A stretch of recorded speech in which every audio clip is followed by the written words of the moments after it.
और बात करेंगे अमेठी और रायबरेली संसदीय सीट की।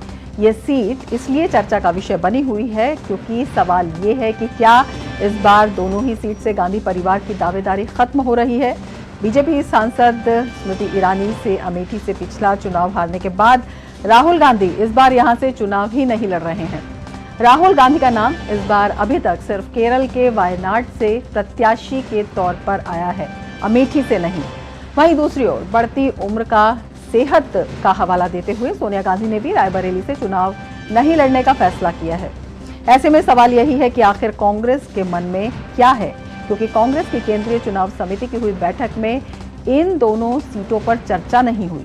उधर बीजेपी भी रायबरेली सीट पर उम्मीदवार उतारने से पहले शायद इसी बात का इंतजार कर रही है कि कांग्रेस से उम्मीदवार कौन होगा।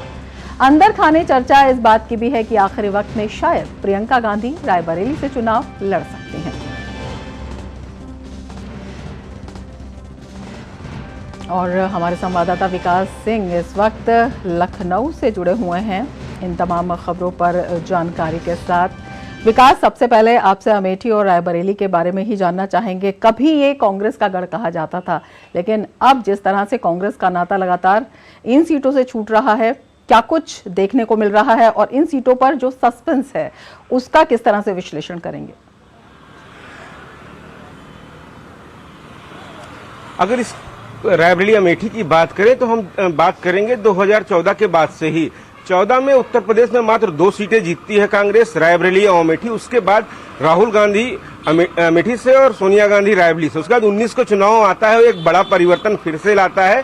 राहुल गांधी अमेठी से अपना चुनाव हार जाते हैं। स्मृति ईरानी उन्हें 50,000 से ज्यादा वोटों से हराती हैं। और उसके बाद वही सोनिया गांधी की जो जीत का अंतर था, जो कई लाखों में होता था, वो तकरीबन 1 लाख के आसपास पहुंच गया था, 1 लाख से नीचे पहुंच गया था। और उसके बाद हुए 2022 के विधानसभा चुनाव। 10 विधानसभा होती हैं रायबरेली अमेठी को मिलाकर, एक पे भी कांग्रेस वहां पर अपना खाता नहीं खोल पाई। और यही एक डर था जो कांग्रेस में, गांधी परिवार में एक डर समा गया, क्योंकि उस चुनाव प्रचार में प्रियंका गांधी इन दोनों जगहों पर जाकर विधानसभा की हर गली में जाकर उन्होंने प्रचार किया था अपने प्रत्याशियों को लेकर।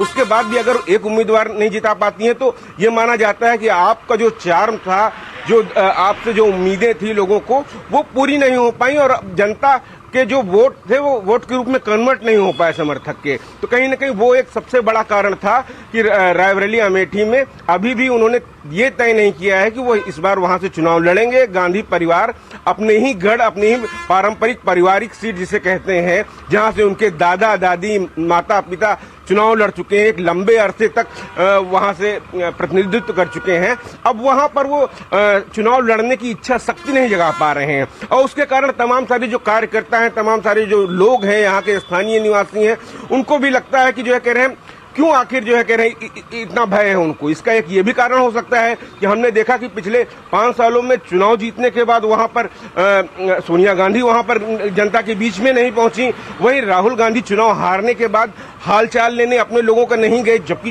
जो उन लोगों ने उनको वोट किया था, जो उनके कार्यकर्ता थे, हर कार्यकर्ता को अपने नेता से उम्मीद रहती है कि वो उसके साथ रहे, उसके सुख दुख में उसका साथी रहे, उसके मुद्दे उठाए, उससे जुड़ी बातें उसके साथ खड़ा नजर आए। लेकिन ऐसा नहीं हुआ। यही एक कारण सबसे बड़ा नजर आ रहा है कि उनको यकीन नहीं हो रहा है कि हम चुनाव लड़के वहां से जीत सकते हैं। ये एक सबसे बड़ा कारण रहा है। हालांकि इससे पहले भी हमने देखा है कि तमाम जो अदर विपक्षी पार्टियां हैं वहां से कैंडिडेट भी नहीं खड़ा करती हैं। समाजवादी पार्टी वहां से कैंडिडेट नहीं खड़ा करती है, बहुजन समाज पार्टी कैंडिडेट नहीं खड़ा करती है। उसके बाद वो जो चुनाव में उनकी जीत नहीं हो पाई राहुल गांधी की अमेठी से, और सोनिया गांधी का जीत का अंतर इतना काफी ज्यादा कम हो गया। तो ये साफ दर्शा रहा है कि इस बार अब लग रहा है प्रियंका गांधी की अगर लॉन्चिंग करना चाहते हैं और अपने पहले ही चुनाव अगर उनका खराब हो गया और अमेठी से एक बार राहुल गांधी फिर चुनाव हार जाते हैं, इसका कोई भरोसा उनको नहीं मिल पा रहा है। बड़ा सवाल है कि सकेंगे। ये इच्छा शक्ति की कमी है, या अपने द्वारा किए गए जो कार्य हैं उनका एक कारण है। बिल्कुल, एक जो इच्छा शक्ति है वो तो दिखाई देती ही है। एक बड़ा सवाल ये भी है कि कौन उम्मीदवार हो सकता है, क्योंकि बीजेपी भी शायद यही इंतजार कर रही है। बीजेपी अमेठी में अपना उम्मीदवार पहले से ही घोषित कर रखा है। उन्होंने केंद्रीय मंत्री स्मृति ईरानी एक बार फिर से वहां चुनाव लड़ रही है, चुनावी मैदान में रहेंगी। अब उनसे मुकाबला करने की क्षमता किसके अंदर होगी वो उनको देखना होगा, तय करना होगा। रायबरेली की बात कर रहे हैं, की बात तो तय है, लेकिन रायबरेली में अभी कुछ इंतजार है। जी, रायबरेली को लेकर अभी कुछ इंतजार है, क्योंकि पिछली बार वहां से दिनेश सिंह ने चुनाव लड़ा था, जो इसमें मौजूदा प्रदेश सरकार में मंत्री हैं, और इस बार किस नए चेहरे को लाते हैं। माना जा रहा था कि मनोज पांडे वहां से जो स्थानीय विधायक हैं उनको टिकट दे सकती हैं, या एक बात हो सकती है कि वहां कौन चेहरा आता है उसके मुकाबले वहां से क्या कोई बड़ा चेहरा भी भारतीय जनता पार्टी उतार सकती है।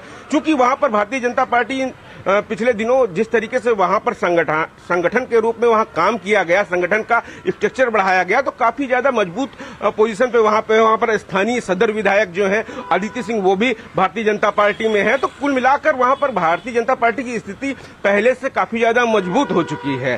तो भारतीय जनता पार्टी सबसे बड़ी बात है, जो चुनाव लड़ेगी तो जो पूरा संगठन चुनाव लड़ता है, बिल्कुल सभी दलों की अपनी अपनी रणनीति है। विकास हो जाएगा भारतीय जनता पार्टी प्रत्याशी घोषित। विकास, एक तथ्य हम पीलीभीत के बारे में भी जानना चाहेंगे। वरुण गांधी ने जो एक बेहद भावुक पत्र लिखा है, क्या कुछ इसका आशय है?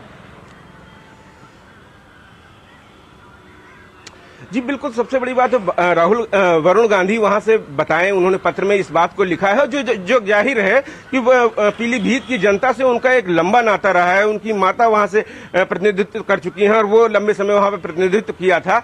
चूंकि बड़ी बात यह है कि वहां की सीट पर इस बार जतिन प्रसाद को चुनाव लड़ाया गया है, और कल ही भूपेंद्र चौधरी ने, जो प्रदेश अध्यक्ष, उन्होंने कहा था जिस व्यक्ति की जहां जिम्मेदारी होती है वो संगठन तय करता है। वरुण गांधी का वहां रिश्ता है। वरुण गांधी की तरफ से जो सूत्र इनपुट आ रहे हैं कि वो संगठन में रहकर पार्टी का काम करेंगे। वहीं मेनका गांधी, उनकी मां को प्रत्याशी एक बार सुल्तानपुर से फिर से बनाया गया है, तो संगठन के कामों में काम करेंगे। और सबसे बड़ी बात यह है कि जो उनके रिश्ते हैं, एक लंबे रिश्ते रहे हैं। उन्होंने कहा है कि उनके दरवाजे हमेशा पीलीभीत की जनता के लिए खुले हुए हैं और वो जनता से जुड़े मुद्दे उठाते रहेंगे। लेकिन सबसे बड़ी बात यह है कि वरुण गांधी, जो उनके रिश्ते हैं वो बहुत ही लंबे समय से रहे हैं पीलीभीत की जनता से, तो एक भावनात्मक रिश्ता उनका बना हुआ है। वहीं जतिन प्रसाद जब पहुंचे हैं वहां पर, तो भारतीय जनता पार्टी एक बार फिर से वहां पर अपने संगठन को लेकर चुनाव लड़ने की बात कही है। जो नेतृत्व है, जो चेहरा है, वो चेहरा है प्रधानमंत्री नरेंद्र मोदी का। जो भी चुनाव में लहर होती है, जो जोश होता है कार्यकर्ताओं में, वो प्रधानमंत्री के नाम पर जोश होता है। जो काम किए गए हैं जनता के लिए, जन कल्याणकारी योजनाएं पहुंचाई गई हैं, सभी मिलकर वहां पूरे इलाके की राजनीति है। आप नजर बनाए रखिए। फिलहाल शुक्रिया पूरी जानकारी के लिए।